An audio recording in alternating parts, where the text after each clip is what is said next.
인간의 연약함이 드러나는 병든 곳에 하나님의 치유와 건강의 은혜는 마치 생명의 샘물처럼 흘러넘칩니다. 인도의 사상가 마하트마 간디는 이렇게 말했습니다. 건강은 진정한 부이며 평화는 진정한 행복이다.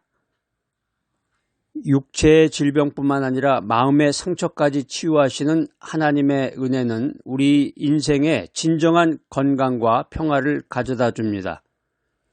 우리가 믿음 안에서 하나님의 은혜를 풍족히 받게 되면 우리의 육체적인 질병뿐만 아니라 우리 마음의 상처까지도 하나님의 은혜로 치유받을 수 있음을 믿으시기 바랍니다. 겨울잠에서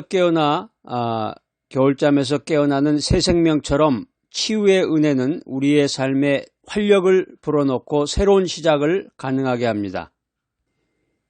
예레미야 17장 14절 말씀입니다. 여호와여, 주는 나의 찬송이시오니 나를 고치소서. 그리하시면 내가 낫겠나이다. 나를 구원하소서. 그리하시면 내가 구원을 얻으리이다. 오늘 성경에 보니까 나를 고치소서 이렇게 간절한 치유의 간구를 나타내고 있습니다. 그리하시면 내가 낫겠나이다. 하나님의 치유하심에 대한 확신을 보여주고 있습니다. 여러분들도 기도하실 때 나를 고치소서, 주여 나를 고치소서, 전능하신 주여, 치유의 하나님이시여 나를 고치소서 이렇게 기도하시기 바랍니다. 그리하시면 내가 낫겠나이다. 하나님의 치유하심에 대한 확신을 가지시는 여러분 모두가 되시기를 축복합니다. 나를 구원하소서, save me. 히브리 원어로는 호쉬애니인데요. 육체적인 질병뿐만 아니라 호쉬애니, 육체적인 질병뿐만 아니라 전인적인 구원을 간구하고 있습니다. 오늘 성경의 배경 이야기는 예레미야는 유대 왕국의 죄악으로 인해서 하나님의 심판이 임박한 상황에서 백성들에게 회개를 촉구했습니다. 예레미야는 자신의 고통과 나라의 위기 속에서 하나님께 치유와 구원을 간절히 기도하며 하나님만이 진정한 소망이심을 고백하고 있습니다.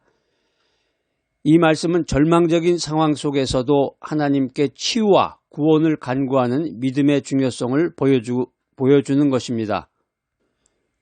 예레미야가 활동했던 예루살렘은 영적인 질병뿐만 아니라 정치적, 사회적 불안으로 인해서 병들어 있었습니다. 그때뿐만이 아니라 오늘날과도 똑같죠. 오늘날의 우리 주변의 모습도 영적인 질병, 정치적인 불안, 사회적인 불안으로 인해서 사회가 병들어 있습니다. 하나님의 심판이라는 위기 앞에서 예레미야는 개인과 공동체의 치유와 회복을 간구합니다. 이는 죄악으로 병든 사회와 개인의 회복을 위한 간절한 기도의 필요성을 보여주는 것입니다. 치유와 회복을 위해서 기도하시는 여러분들, 간절한 마음으로 간절한 기도를 주님께 기도하시기를 축복합니다. 아람의 군대 장관이었던 나아만은 문둥병에 걸렸지만 엘리사의 지시대로 요단강에 몸을 담그고 깨끗하게 치유함을 받았습니다. 이 나아만의 이야기는 겸손히 하나님의 말씀을 따를 때 치유의 은혜를 경험할 수 있음을 우리들에게 보여주고 있습니다.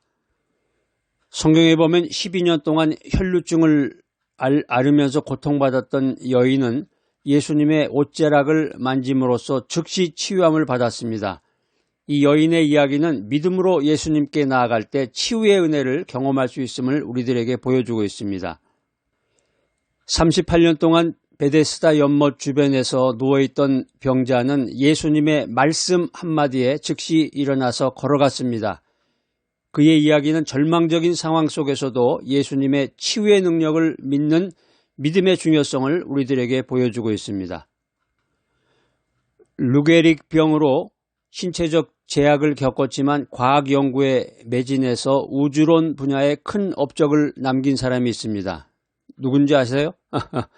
스티븐 호킹인데요. 스티븐 호킹의 이야기는 육체적인 질병에도 불구하고 지적인 열정을 통해서 삶의 의미를 찾아가는 인간의 의지를 보여줍니다. 인간의 연약한 육체와 상처 입은 마음에 하나님의 치유의 손길이 닿을 때 우리는 마치 메마른 땅에 봄비가 내리듯이 새로운 생명의 약동을 경험하게 됩니다. 하나님의 은혜는 우리의 몸과 마음을 회복시키고 삶의 활력을 되찾아 줍니다. 할렐루야! 예레미야 17장 14절 말씀은 인간이 고통스러운 상황에서 내면의 안정과 회복을 갈망하는 심리적인 욕구를 반영하고 있습니다. 믿음은 이러한 심리적인 불안을 해소하고 긍정적인 기대를 통해서 치유 과정을 촉진하는 역할을 할 수 있습니다. 우리가 이제 인생 살면서 몸이 불편하고 약하고 아플 때 인생에 대해서 다시 한번 되돌아보게 됩니다. 인간은 질병과 고통을 통해서 자신의 유한함을 인식하고 삶의 의미를 더욱 깊이 생각하게 됩니다. 치유는 힐링, 치유는 단순한 신체적 회복을 넘어서 삶의 가치와 목적을 재확인하는 경험이 될 수 있습니다. 오늘 하나님의 말씀을 통해서 우리가 세 가지 신학적 분석 내용을 함께 나눠보겠습니다. 첫 번째 교훈은 하나님의 치유입니다. 하나님의 치유. 하나님은 전능하신 능력으로 우리의 질병을 치유하시는 분이십니다. 하나님의 치유는 육체적인 것뿐만 아니라 영적인 치유, 정신적인 치유, 모든 전인적인 치유를 포함하고 있습니다. 오늘 성경이 주는 두 번째 신학적 교훈은 믿음과 치유입니다. 믿음은 하나님의 치유 능력을 경험하는 중요한 통로입니다. 우리가 간절한 믿음으로 주님 앞으로 나아갈 때 우리는 하나님의 치유의 은혜를 경험할 수 있습니다. 세 번째 교훈은 고난의 목적입니다. 때로는 고난을 통해서 우리의 믿음을 연단하시고 더 깊은 깨달음을 주시기도 합니다. 고난 속에서도 하나님의 뜻을 구하는 것이 중요합니다. 우리가 이제 바이블 메시지를 듣는 게 중요하죠. 바쁘다고 그래서 바쁜 분들은 들을 수가 없죠. 자기가 다른 일을 하면서 이 바이블 메시지를 동시에 이어폰을 끼고서 듣는다 그러면 모를까 그럴 정도의 분들은 많지 않으실 것 같고 자기가 이제 어떤 일상생활에 바쁘거나 자기의 어떤 일이 있다 그러면 말씀을 멀리하는 그런 생활을 하게 되는데 삶의 우선순위를 정해서 말씀을 들어야 됩니다. 또 말씀을 들은 다음에 단계적으로 말씀을 실천해 나가야 되겠습니다. 오늘 말씀을 세 가지 삶의 실천 원칙으로 하나님께서 우리들에게 도전을 주셨는데 첫 번째 삶의 원칙은 치유를 위해서 기도하라. 자신과 주변 사람들의 건강과 치유를 위해서 기도하시기 바랍니다. 두 번째 삶의 원칙은 하나님의 능력을 신뢰하라.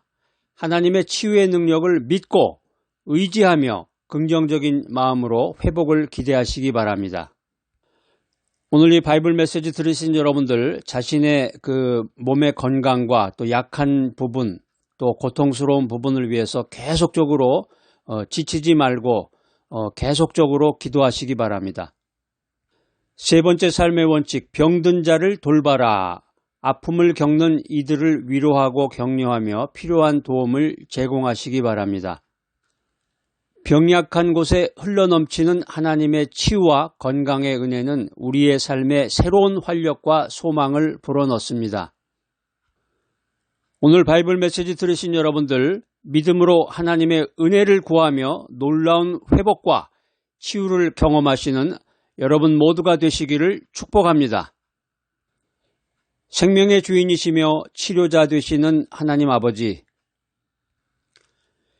저희의 병든 몸과 상처 입은 마음을 치유하여 주시옵소서.